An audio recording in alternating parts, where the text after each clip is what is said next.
الله الله الله على نور رسول الله. Alhamdulillah, pada malam ini kita sekali lagi bersiaran untuk edisi yang keseterusnya. Dan insya-Allah pada malam ini kita akan menyambung kembali perbahasan kita berkaitan dengan surah An-Naml, yang mana pada malam ini kita cuma akan membahaskan satu ayat daripada surah tersebut, merujuk ayat yang ke-43, yang mana di dalam Al-Quranul Karim Allah Subhanahu wa taala berfirman, A'udzu billahi minasyaitonir rajim. وَصَدَّهَا مَا كَانَتْ تَعْبُدُ مِنْ دُونِ اللَّهِ إِنَّهَا كَانَتْ مِنْ قَوْمِ كَافِرِينَ. Dan apa yang disembah olehnya, yakni oleh penguasa Sabah, iaitu Ratu Bilqis, selain daripada Allah Subhanahu wa taala, itulah yang telah mencegahnya daripada apa, tuan-tuan dan puan-puan? Mencegahnya daripada melahirkan dan menzahirkan keislamannya akibat daripada ataupun ekoran daripada penyembahan kepada matahari sebelum ini. Innaha kanat min qaumi kafirin. Dan yang mana dahulunya dia adalah termasuk daripada kalangan orang-orang yang kafir. Secara rumus yang dapat kita ambil kesimpulan daripada ayat ini ialah sebenarnya ayat ini merujuk apa yang disembah oleh Bilqis, iaitu bentuk penyembahan kepada matahari. Inilah punca yang telah menyebabkan terhalang ataupun sesuatu yang menghalangi Bilqis untuk menyatakan keislamannya, untuk menzahirkan keislamannya di hadapan Nabi Allah Sulaiman alaihi salam. Walau bagaimanapun, kalau kita meneliti di dalam perbahasan dan penjelasan yang dikemukakan oleh Al-Imam Abul Fida Ibnu Katsir di dalam tafsirnya, Tafsir Al-Quranul Azim, bahawa ayat ini adalah merupakan kelanjutan daripada perkataan Nabi Allah Sulaiman alaihi salam. Ini adalah lanjutan perkataan Nabi Allah Sulaiman alaihi salam, yang mana di dalam ayat sebelumnya, iaitu merujuk ayat yang ke-42, ada perbahasan, iaitu berkaitan ayat yang berbunyi wa utinal ilma min qabliha wa kunna muslimin, yang mana ada satu pandangan awal yang mana merujuk perkataan ini adalah kepada Nabi Allah Sulaiman alaihi salam, ialah pandangan dan pendapat yang dikeluarkan oleh Mujahid dan Sa'id bin Jubair dan selain daripada keduanya. Dan lanjutan daripada ayat 42 tersebutlah, maka ayat ini juga dinisbahkan kepada Nabi Allah Sulaiman alaihi salam, wa saddaha ma kanat ta'budu min dunillahi innaha kanat min qaumi kafirin. Dan ini adalah pandangan dan pendapat daripada Mujahid sendiri, daripada Sa'id bin Jubair dan juga daripada Al-Hasan. Bahkan perkara yang sama juga telah disebutkan oleh pengarang kitab At-Tabari, tafsir At-Tabari, iaitu Imam Ibnu Jarir At-Tabari juga mengatakan demikian. Walau bagaimanapun, ada perbahasan lain yang dikemukakan oleh Al-Imam Ibnu Katsir di dalam tafsirnya dengan mengambil dan mengutip kalam Imam Ibnu Jarir At-Tabari. Dan Imam Ibnu Jarir At-Tabari mengatakan boleh ditakwil pada dhamir di mana pada kalimah dan firman Allah wasaddaha, sama ada kalimah ini boleh dikatakan merujuk kepada Nabi Allah Sulaiman alaihi salam ataupun merujuk kepada Allah Subhanahu wa taala, yang mana kita kata atas pertimbangan sama ada rujukan ini kembali kepada perkataan Allah ataupun rujukan ini kembali kepada perkataan Nabi Allah Sulaiman yang mencegah Bilqis daripada melakukan kesyirikan kepada Allah Subhanahu wa taala dari sudut penyembahan matahari. Walau bagaimanapun pada hemat kami di sini bukan merujuk kepada saya atau sesiapa, tetapi ini adalah perkataan Imam Ibn Katsir di dalam tafsirnya yang mengatakan bahawa lebih memilih pandangan daripada Mujahid. Untuk ketika ini, buat seketika ini, Bilqis masih belum menunjukkan, menampakkan atau menzahirkan keislamannya di hadapan Nabi Allah Sulaiman alaihi salam, dan benar-benar baru menampakkan keislamannya selepas diminta oleh Nabi Sulaiman alaihi salam memasuki istana yang dibuat oleh Nabi Allah Sulaiman yang terbina daripada kaca, yang ini akan kita bahaskan di dalam episod ataupun edisi yang keseterusnya, iaitu tentang perbahasan dan penafsiran ayat yang berikutnya, iaitu ayat yang terakhir merujuk ayat yang ke-44 di dalam surah An-Naml, iaitu ayat yang terakhir tentang kisah Nabi Allah Sulaiman alaihi salam dan penguasa Sabak iaitu Bilqis. Bukannya merujuk ayat terakhir daripada surah, tapi merujuk ayat terakhir kepada kisah yang diinformasikan dan digambarkan oleh Allah di dalam surah An-Naml. Jadi bila kita sebut tentang konteks apa yang telah disembah oleh Bilqis selama ini yang menyebabkan dia terhalang daripada menyembah Allah Subhanahu wa taala, iaitu konsep penyembahan kepada matahari. Dan untuk panduan tuan-tuan dan puan-puan, apa yang akan saya bicarakan selepas ini bukan lagi tertakluk atas penisbahan kepada tafsir atau pandangan-pandangan dan pendapat-pendapat daripada ulama. Yang kita nak suarakan ialah perbincangan ataupun bentuk-bentuk dapatan dan analisis-analisis yang kita boleh buat secara santai dan sedikit sebanyak perkaitan hubungan dari sejarah peradaban dan ketamadunan manusia tentang konsep kepada penyembahan matahari. Secara umum bolehlah kita andaikan bahawa antara konteks penyembahan yang tua, antara penyembahan yang boleh dikategorikan sebagai bentuk penyembahan yang kuno adalah penyembahan manusia kepada matahari. Bahkan orang-orang dahulu yang kita sebutkan, kita istilahkan sebagai golongan-golongan primitif, suka menghubungkan sumber cahaya matahari ini dengan konteks kehidupan. Mereka meyakini bahawa sumber daripada pancaran cahaya matahari yang mereka dewa-dewakan, yang mereka percayai, ada hubung kait dengan fenomena-fenomena tertentu yang berhubungan dengan alam semesta. Mereka ada di antaranya yang mengaitkan dengan fenomena udara, mereka mengaitkan dengan fenomena-fenomena kejadian-kejadian tertentu seperti hujan, kemarau dan sebagainya. Bahkan mereka mengaitkan dengan perselisihan ataupun pertukaran siang dan malam dan juga rezeki, keadilan dan sebagainya. Walau bagaimanapun, akibat daripada ketaksuban mereka kepada unsur kepercayaan penyembahan kepada matahari, ada satu perkara, iaitu tentang konsep gerhana matahari yang dikatakan, sekali lagi saya sebut, dikatakan amat-amat digeruni dan ditakuti oleh mereka.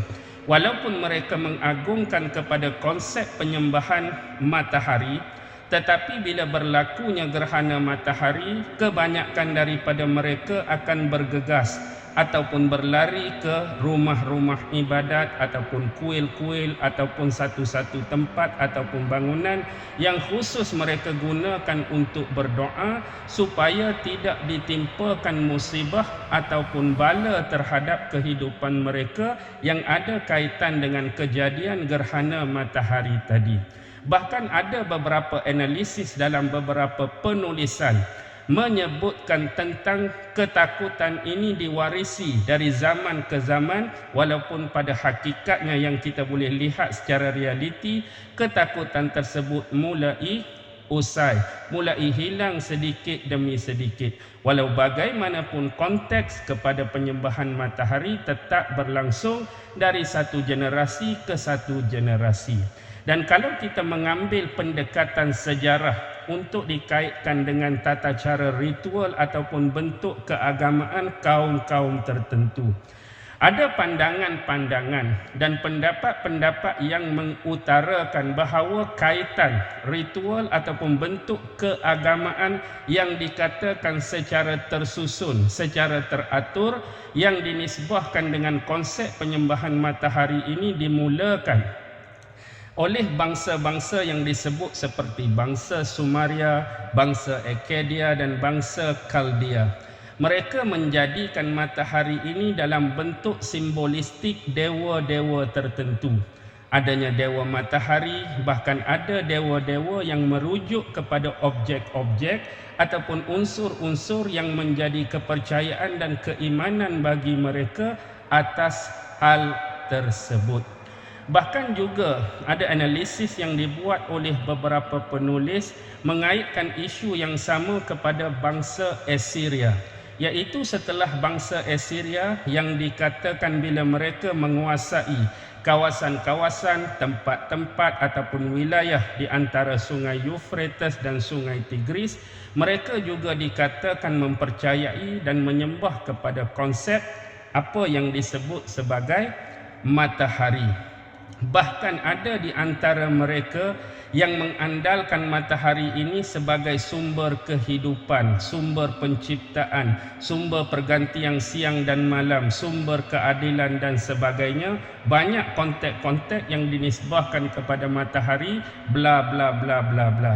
Bahkan dalam konteks bangsa Assyria ini digambarkan matahari itu diletakkan gambar ataupun lambang sayap, matahari bersayap, biasanya merujuk kepada konteks penyembahan matahari yang dinisbahkan kepada bangsa Assyria. Begitu juga kalau kita buat kelanjutan kepada bangsa Mesir kuno. Ada satu dewa yang khas cukup dikenali yang terkait dan selalu dinisbahkan dengan matahari, ialah dewa yang bernama Amon. Dewa Amon. Dewa Amon selalu digambarkan secara ringkas sebagai dewa yang agak berusia, dan dewa ini dikatakan berjanggut, yang di atas kepalanya mempunyai dua mahkota. Ada satu mahkota berwarna merah dan satu mahkota lagi berwarna putih. Merah merujuk kepada iaitu dinasti Hilir, iaitu Mesir Hilir, manakala yang berwarna putih merujuk kepada Mesir Hulu ataupun dinasti di kawasan Hulu. Dan dikatakan antara tempat peribadahan untuk matahari yang agak terkenal iaitu satu tempat yang diberi nama Ainus Syams, iaitu merujuk dalam bahasa kita mata kepada matahari. Bahkan ada juga kadang-kadang di antara golongan-golongan ini yang mengandalkan kekuasaan matahari juga meliputi konteks air, yang mengawal air dari arah atas. Dengan kata lain, dewa matahari jugalah yang mengawal hujan, menurunkan hujan, dan mengandaikan kepada kesuburan dari konsep tanam-tanaman dan juga pertanian yang memberikan rezeki kepada penduduk-penduduk di bumi. Ada juga yang mengatakan pendapat demikian. Dan kalau kita melihat kepada bangsa Turki kuno yang selalu dinisbahkan kepada bangsa Hans, juga ada tentang konsep penyembahan kepada matahari. Mereka amat menghormati pancaran cahaya matahari yang dikatakan terbit daripada arah timur. Sebab itu dikatakan konteks bangsa Han sebelum ini mereka suka mendirikan rumah-rumah mereka, iaitu menghadap, dengan kata lain keadaan rumah mereka berhadapan, berkiblatkan kepada arah matahari yang baru naik, yang baru muncul ataupun baru terbit. Begitu juga dalam konteks bangsa Arya. Kalau kita berbicara dengan bangsa Arya, dia selalu terkait dengan satu penisbahan yang disebut sebagai Mitraism. Mitraism ni lebih merujuk kepada konteks pendewaan kepada dewa matahari di sisi bangsa-bangsa Arya. Bahkan ini berlanjutan kepada bangsa Arya, bukan yang hanya berada di India, tapi di Parsi dan juga bandar-bandar seperti Turban dan sebagainya. Bahkan kepercayaan kepada dewa matahari ini berlanjutan, dikatakan sehingga 6 abad lamanya. Bukan sahaja di Iran, malah ada juga di Mesir, di Yunani, di Romania, bahkan sampai kepada Inggris. Itulah ada sesetengah pandangan dan pendapat yang mengatakan demikian. Begitu juga dengan bangsa-bangsa Arab kuno. Konteks kepercayaan kepada matahari ini selalu dikaitkan, kalau bangsa Arab ni ada satu lagi, iaitu dewa bulan. Dalam konteks matahari dan bulan di sisi bangsa Arab ini, bukan keseluruhan, mungkin ada sesetengah atau suku-suku tertentu mempercayai dewa bulan ini menisbahkan kepada lelaki, manakala isterinya adalah dewa matahari. Bulan ini dewa lelaki, matahari ialah isterinya, iaitu dewi perempuan. Dan segala bentuk planet-planet dan bintang yang ada ini adalah merujuk kepada anak-anak mereka, iaitu anak-anak kepada dewa matahari dan juga dewa bulan ini. Baik, sebab itulah kata kita lihat dalam sejarah antara yang dipaparkan menerusi kisah Nabi Allah Ibrahim alaihi salam, iaitu Nabi Ibrahim bermati-matian. Nabi Ibrahim berjuang di dalam kehidupannya untuk mengukuhkan dasar tauhid kepada Allah Subhanahu wa taala dengan memerangi golongan-golongan yang mempercayai dan memuliakan unsur-unsur alam semesta yang berada di langit. Bahkan kalau kita melihat sejarah yang dipaparkan oleh Al-Quran, antara pencarian-pencarian awal Nabi Ibrahim dalam mengenali Tuhannya ialah merujuk juga kepada unsur-unsur yang sama. Ada di kalangan mereka yang menyembah bintang, ada yang menyembah bulan, ada yang menyembah matahari. Dan Nabi Ibrahim sewaktu kehidupannya berusaha untuk menyucikan, mentakdiskan pemahaman-pemahaman dan konteks-konteks kepercayaan yang salah terhadap Allah Subhanahu wa taala. Dan kali ini kita berdepan dengan satu lagi informasi yang diberikan dan dikurniakan oleh Allah, walaupun secara ringkas, secara terselit, di sebalik apa yang berlaku di antara Nabi Allah Sulaiman dan juga Bilqis, salah seorang yang dikatakan menyembah kepada konteks ataupun unsur matahari. Itulah sedikit sebanyak perbahasan ataupun dapatan ataupun analisis yang kita boleh ambil daripada bacaan-bacaan, yang kita boleh ambil daripada jurnal-jurnal tertentu secara ringkas, secara santai. Dapatan-dapatan ini bolehlah kita faham, kita hadam, walaupun bukanlah menjadi suatu kepentingan yang besar bagi kita. Apapun, kita tetap berpegang hanya Allah Subhanahu wa taala lah yang lebih mengerti dan lebih mengetahui daripada apa yang sebenarnya berlaku di atas muka bumi ini sesuai dengan takdir-takdir dan ketentuan-ketentuan yang ditentukan olehnya. Saya harap ini saja setakat pada malam ini. Mudah-mudahan kita sama-sama dapat memuhasabah diri, mempertingkatkan ilmu dan pengetahuan kita masing-masing, dan selebihnya memperkuat dan memperteguhkan keyakinan kita kepada pencipta kita yang sebenar, Allah Subhanahu wa taala, dan mengikis diri kita, sifat-sifat kita daripada unsur-unsur kesyirikan kepada Allah Subhanahu wa taala. Biarlah tauhid kita kepada Allah betul-betul sahih, betul-betul soleh, betul-betul khalis. Hanya Allah Subhanahu wa taala. Dialah Tuhan kita, dialah pencipta kita, dialah segala-galanya bagi kita. Jadi setakat ini kita berhenti di sini, dan jangan lupa tekan butang like, tekan butang share dan butang subscribe. Mudah-mudahan Allah senantiasa merahmati dan memberkati kita semua, dan saya ucapkan selamat malam. Wabillahi taufiq wal hidayah. Wassalamualaikum warahmatullahi taala wabarakatuh.